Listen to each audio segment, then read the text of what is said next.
Hello दोस्तों, स्वागत है आपका मेरे यूट्यूब चैनल पे। आज हम बात करने जा रहे हैं 9th क्लास के सोशल साइंस के सिलेबस के बारे में। अगर आपको लगता है सोशल साइंस एक बोरिंग सब्जेक्ट है तो ये वीडियो देखने के बाद आपका ओपिनियन बदलने वाला है।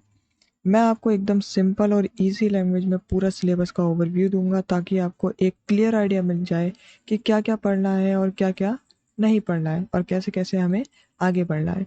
बिना किसी देरी के चलो हम स्टार्ट करते हैं। यहाँ पे देखिए स्क्रीन पे हमारा सिलेबस है एसएसटी का। और आपको पता है एसएसटी में हमारी 4 बुक्स हैं। ठीक है, तो उन चारों बुक्स में जो है सबसे पहला हमारा जो सब्जेक्ट है वो है हिस्ट्री, जिसकी बुक का नाम है India and the contemporary world part 1।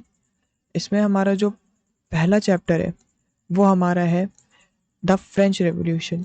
ठीक है, तो इस चैप्टर में हम पढ़ेंगे कि भाई फ्रांस की जो या फिर फ्रेंच की जो सोसाइटी थी, फ्रेंच सोसाइटी जो थी हमारी, वो कैसी थी।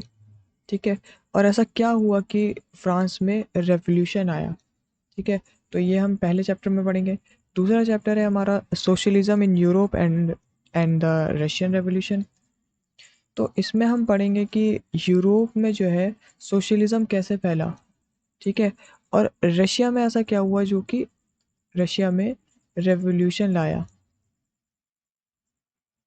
ठीक है, तो ये हमारा दूसरा चैप्टर है। तीसरा चैप्टर है हमारा Nazism and the rise of Hitler. ठीक है, इसमें हम पढ़ेंगे वर्ल्ड वॉर फर्स्ट के बाद जर्मनी की हालत कैसी थी। ठीक है, और उसके बाद जो है सेकेंड वर्ल्ड वॉर आते आते हिटलर का उदय कैसे हुआ, हिटलर का राइज कैसे हुआ और उसकी जो विचारधारा थी, उसके जो आइडियलिज्म था। ठीक है, आइडियोलॉजी जो थी उसकी, नाजिज्म। ठीक है, वो उसका कैसे राइज हुआ। ठीक है, तो ये हमारे 3 चैप्टर हैं। चौथा चैप्टर जो है हमारा वो एक इंटरडिसिप्लिनरी प्रोजेक्ट के हिसाब से रखा हुआ है। ठीक है, ये आपका एक असेसमेंट में दिया गया है चैप्टर। ठीक है, तो इस चैप्टर का नाम है फॉरेस्ट सोसाइटी एंड कॉलोनियलिज्म। इसमें अगर हम बात करें तो इसमें हम क्या पढ़ेंगे कि इसमें हम इंडिया के जंगल, ठीक है, इंडिया और जावा के जंगलों के बारे में हम बात करेंगे। ठीक है, इंडिया के जंगल कैसे थे और वहाँ पे जो है ट्राइबल एरियाज कैसे थे। ठीक है, और जब अंग्रेज आए तो वहाँ पे कैसे कैसे हालात बने।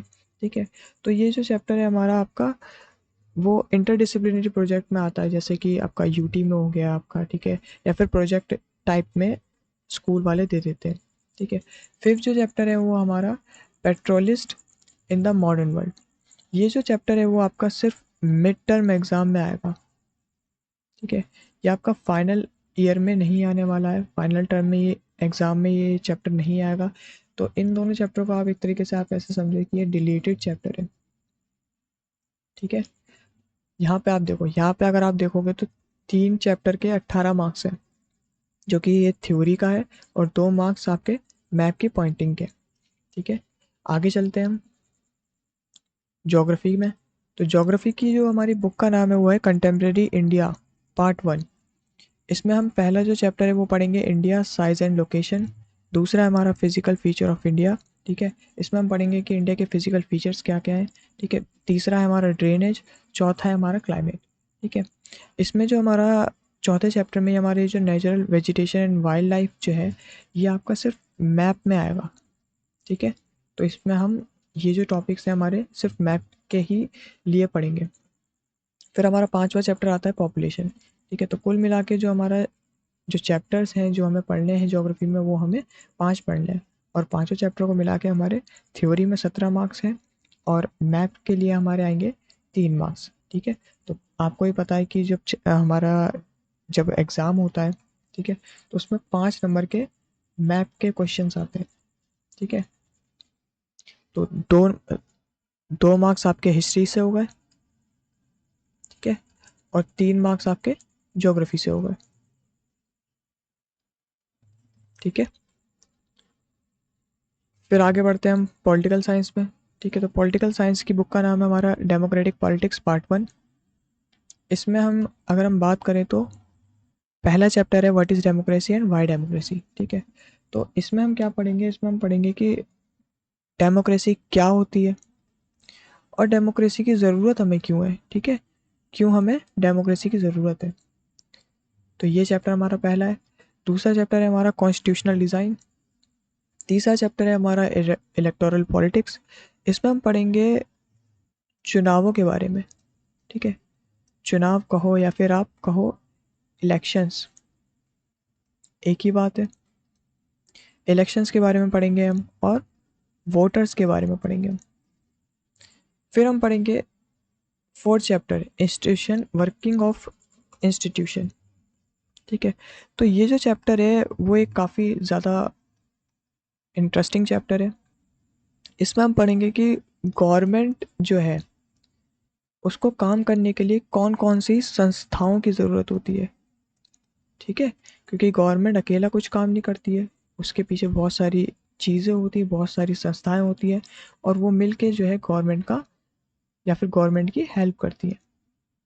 तो ये सारी चीज़ें हम पढ़ेंगे। और पांचवा चैप्टर है हमारा डेमोक्रेटिक राइट्स, कि एक इंसान को, ठीक है, या फिर हमारे जो सिटीजन्स हैं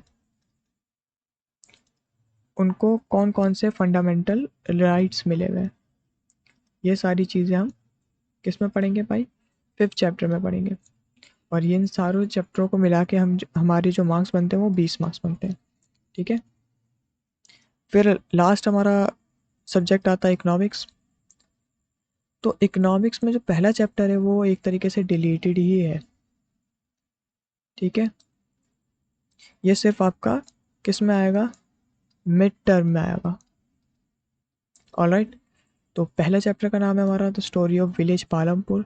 दूसरा है हमारा पीपल एज रिसोर्स। और तीसरा है हमारा पॉवर्टी एज ए चैलेंज। और चौथा है फूड सिक्योरिटी इन इंडिया, ठीक है। तो अगर हम दूसरे चैप्टर के बारे में बात करें तो इसमें हम बात करेंगे कि जो इंसान है, जो लोग हैं, वो एज अ रिसोर्स क्या होते हैं, ठीक है। और फिर हम बात करेंगे पॉवर्टी एज अ चैलेंज, कि गरीबी क्या होती है, ठीक है। और गरीबी से होने वाले नुकसान क्या क्या होते हैं, और क्या क्या एक गरीब को चैलेंज फेस करने पड़ते हैं। ये सारी चीज़ें हम दूसरे चैप्टर में पढ़ेंगे। तीसरे चैप्टर में पढ़ेंगे। चौथा चैप्टर जो है हमारा वो है हमारा food security in India. Food security India में हम पढ़ेंगे कि इंडिया में जो है फूड सिक्योरिटी क्यों इम्पोर्टेंट है, ठीक है। और अगर कोई बंदा फूड सिक्योर नहीं होगा तो उसके साथ क्या होगा, क्या नहीं होगा, ये सारी चीज़ें हम इस फोर्थ चैप्टर में पढ़ेंगे। और अगर हम इन सबको मिलाएंगे तो हमारे कितना मार्क्स बनते हैं भाई? 20 मार्क्स बनते हैं। जब हम चारों सब्जेक्ट को मिलाएंगे तो 80 मार्क्स हमारे बनेंगे, जिसमें 80 मार्क्स का हमारा क्या होता है, पेपर आता है। और हमारे 20 मार्क्स जो होते हैं वो इंटरनल के होते हैं। इंटरनल कहो या फिर आप कहो कि टीचर के हाथ में होते हैं। टीचर क्या करते हैं भाई? टीचर आपके असाइनमेंट देते हैं, आपको टेस्ट होते हैं, यूटी होते हैं, ठीक है, अटेंडेंस के मार्क्स, उस सबको जोड़ के जो है टीचर के हाथ में 20 मार्क्स होते हैं और वो टीचर देता है। तो कुल मिला के आपको जो मार्क्स मिलते हैं वो 100 नंबर से मिलते हैं, ठीक है। 100 नंबर से आपको मार्क्स मिलते हैं और 80 नंबर का आपका पेपर होता है, 20 नंबर के आपके इंटरनल होते हैं, ठीक है। तो आई होप आपको ये सारी चीज़ें समझ में आई होंगी, ठीक है। अगर हम बात करें मैप्स के बारे में कि मैप्स आप कहाँ से पढ़ोगे और कहाँ से आपको पढ़ना है, ठीक है, तो ये सारी चीज़ें आपको देखो यहाँ से मिल जाएंगी। आप क्या करो कि 9th क्लास का जो सिलेबस है वो आप डाउनलोड कर लो, ठीक है। तो उसमें आपको सारी चीज़ें पता चल जाएंगी कि हमें क्या क्या पढ़ना है, फर्स्ट चैप्टर से लेके लास्ट चैप्टर तक क्या क्या हमें पढ़ना है, ठीक है। तो अगर हम थोड़ा नीचे जाएं और देखें कि मैप्स हमारे कहाँ पर हैं, ठीक है, तो देखो ये रहा। तो मैप्स में जो है हमें देखो यहाँ पे साफ सब कुछ लिखा हुआ है कि क्या क्या हमें मैप्स में पढ़ना है, ठीक है। फ्रेंच रेवोल्यूशन में हमें देखो क्या क्या पढ़ना है, ठीक है। Socialism in Europe and the Russian revolution में हमें क्या क्या पढ़ना है, और Nazism and rise of Hitler में हमें कौन कौन से टॉपिक पढ़ने हैं मैप को लेके, ठीक है। फिर ज्योग्राफी में अगर हम आए तो देखो इंडिया वाला जो चैप्टर है हमारा, India size and location, first chapter जो है, ठीक है, उसमें हमें क्या क्या पढ़ना है? 3 टॉपिक्स हैं हमारे। और इंडिया फिजिकल फीचर, वो भी हमारे उसमें से भी हमें पढ़ना है, ठीक है। देखो, तो ये सारे जो है हमारे टॉपिक्स हैं जो मैप्स को कवर करते हैं। और ये आप एक बार क्या करो कि जो हमारा सिलेबस है वो डाउनलोड कर लो, और उसमें आपको थोड़ा सा इजी पड़ जाएगा कि हमें कौन कौन से टॉपिक पढ़ने हैं, ठीक है। मैप को लेके, क्योंकि बहुत सारे बच्चे ऐसे होते हैं जो कंफ्यूज हो जाते हैं मैप्स को लेके कि हमें मैप्स कहाँ से पढ़ने हैं और कौन सा मैप आएगा। ठीक है, तो ये ही आता है हमारा मैप, और इसके बाहर कुछ नहीं आएगा। ठीक है, तो आई होप आपको ये सारी चीज़ें समझ में आई हो और आपको एक क्लियर आइडिया मिल गया होगा कि 9th क्लास के सोशल साइंस के सिलेबस में क्या क्या टॉपिक्स कवर होंगे। ठीक है, तो नेक्स्ट वीडियो में हम क्या करेंगे कि फर्स्ट चैप्टर से पढ़ेंगे हिस्ट्री का।